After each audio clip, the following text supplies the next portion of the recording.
In this presentation, I want to talk about the domain of a function. We're going to look at some specific examples here about how you actually find the domain given the formula for a function. What we mean by the domain is the set of all numbers that you can substitute into the function for x and get a result back out. So for example, looking at this one on the left here, 4, for example, is going to be part of the domain because I can replace the x with 4, and this becomes the square root of 4, which is just 2. All right, 3 is also a part of the domain because I can put 3 in here for x, and I get the square root of 3. That's an irrational number, but that's okay. I mean, it's a real number. We're talking strictly about real valued functions for now. So that's all I care about, is that I get a real number out. Now, let's look at another one here. If I try -4, I get the square root of -4, and that's not a real number. Right? So -4 is not an acceptable value, which means it's not an element of the domain. So if you think kind of generally about the square root function here, I can put any positive number in for x, and I can put 0 in for x. And I can't put negative numbers. So the domain of this function is going to be all real numbers greater than or equal to 0. And there's several ways we can write that. One is using this so-called set builder notation, where I'm going to say the set of all x's where x is a real number such that x is greater than or equal to 0.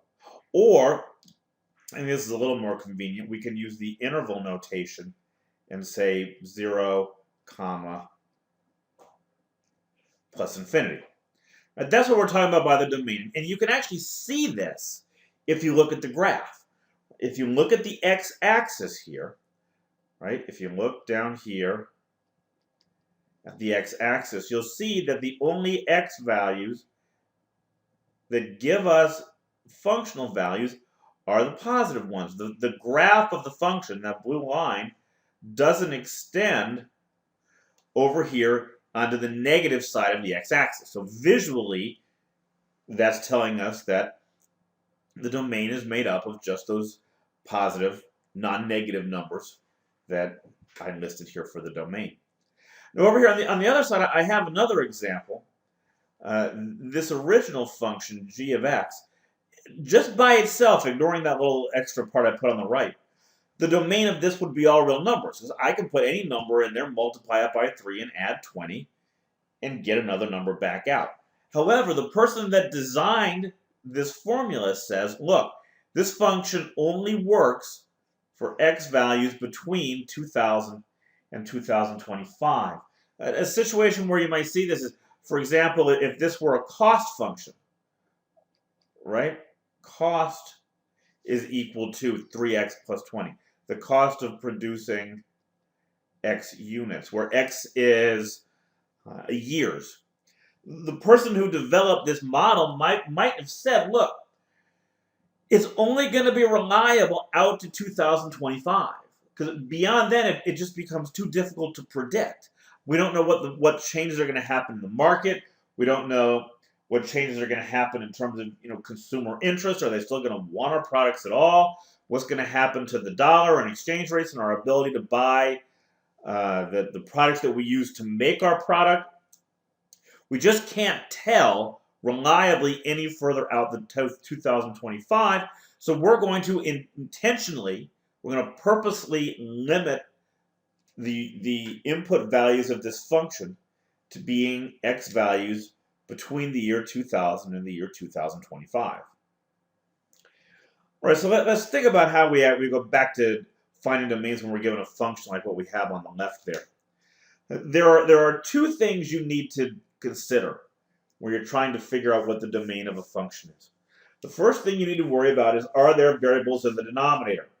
You remember from when you first learned about rational functions, for example, the denominator of a fraction can't be 0. So if there are variables in the denominator, I always have to worry, is there a value of x that's going to make that denominator 0? Because if there is, that's invalid. Something divided by 0 is undefined, so I'm going to have to take that number out. That number is not going to be a part of our domain. And the second thing we need to worry about are functions that aren't defined for specific values, like even roots, with the square root that we looked at on the last slide. You also have to be concerned about logarithm, because similar to a square root, you could only take the logarithm of numbers that are greater than 0. All right, so let's see how we actually apply this in practice. I have an example here. This function f of x equals x plus 2 over x squared plus 3x plus 2. And I want to know what its domain is. All right, well, I'm not worried about that numerator, that x plus 2. I can put any number in there and I'm going to be fine. What I'm concerned about is the denominator. If I put a number in there that makes the denominator 0, I'm going to be in trouble. The function isn't going to be defined for that value. So to find the domain, what I need to know is what are the values where x squared plus 3x plus 2 equals 0. And this one is nice. We can solve this by factoring. This factors to x plus 2 times x plus 1 equals 0. And this gives me two solutions. X equals -2 and x equals -1. So these are the values that I have to exclude from the domain. In fact, it might even be clearer if you say not equals here instead of equals, because what I'm doing is I'm finding the values that the bottom cannot be allowed to equal. So my domain now is going to be, there's several ways I can write this. I could say, using our set builder notation, x is the set of all real numbers such that x is not equal to these two values that made my denominator 0. You could use the interval notation. It gets a little awkward here. I would have to say -infinity up to -1, union -1 up to -2, union -2 up to plus infinity. I really don't like this interval notation when we have this situation where we're just plucking out individual numbers. I think it gets kind of awkward there. It gets kind of long.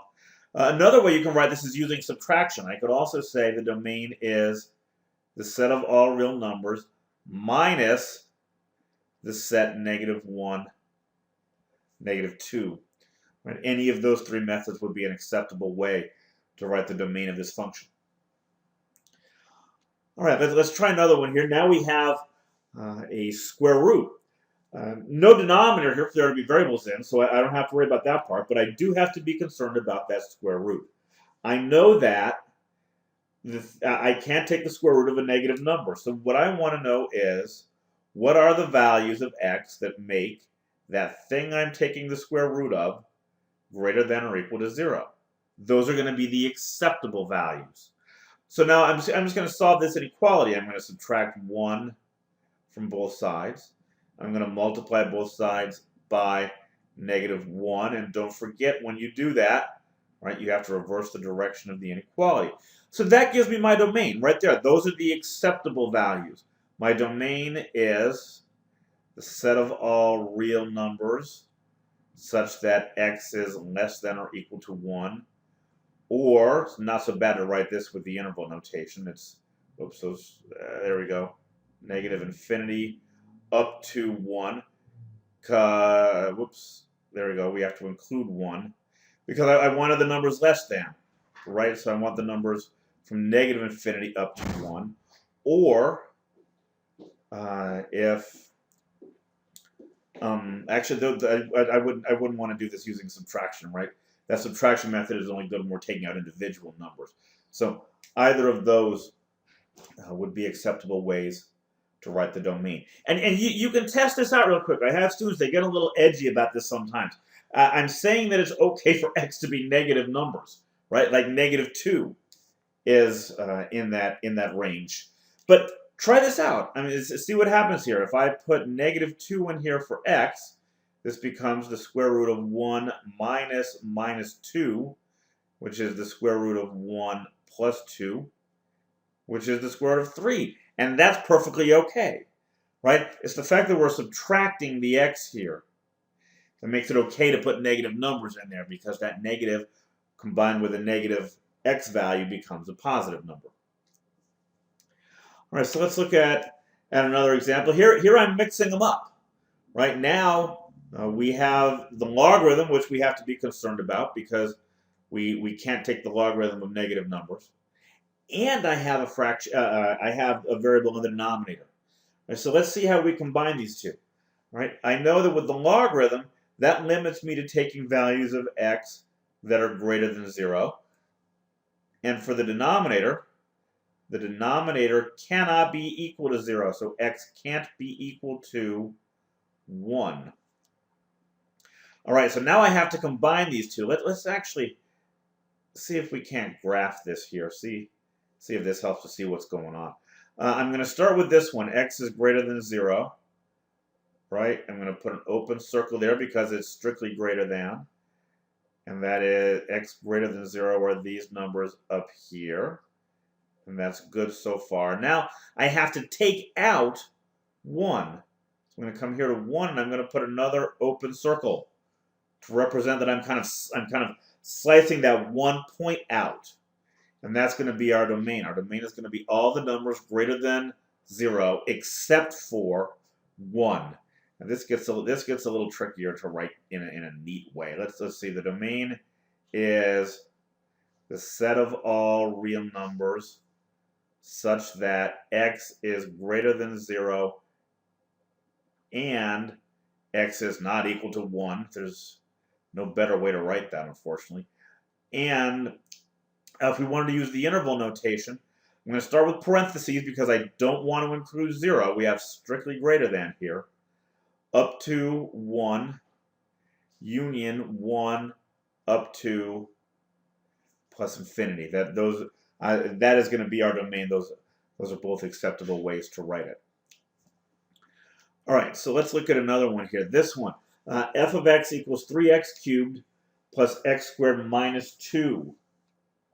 All right, let's think about this one for a minute. I have no variables in the denominator, so I don't have to worry about that. I don't have any logarithms. I don't have any square roots, fourth roots, any even roots. There's nothing in here that's causing me to be concerned. Right? I can put any number in there that I want, raise it to the third power, multiply it by 3. I can put any number in there and square it and get a number. There is no number that I have to exclude here. Right? So for this case, and in fact for any polynomial, the domain is equal to all real numbers. On this last example here, I kind of have, well, I have two issues I have to be worried about. I have that square root in the denominator, and I have a variable in the denominator. So I have to worry about how those are going to interact with each other. Right, so there are two things I have to consider here. First, the thing under the square root has to be greater than or equal to 0. Can't be negative, which means x has to be greater than or equal to 1. And the expression that I have in the denominator can't be equal to 0. All right, so let's see how I solve this little inequality here. I'm going to square both sides. X minus 1 can't be equal to 0 squared, which is just 0, which means x can't be equal to 1. All right, so let's see what that means. Let's try graphing this. I think that'll help a little bit.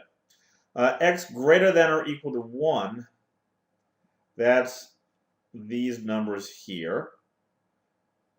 And now normally I would put a closed circle here, right, because it's greater than or equal to. But I have to take out 1. That's what this part is telling me. So I can take out 1 by putting an open circle here. And that's what our domain is going to look like. Our domain is going to be all the numbers strictly greater than 1. So using our set builder notation, that's the set of all real numbers such that x is greater than 1. Or I could write this parentheses 1, comma, plus infinity. The parentheses there makes it clear, right, that 1 should not be included in our domain, in our set of acceptable numbers.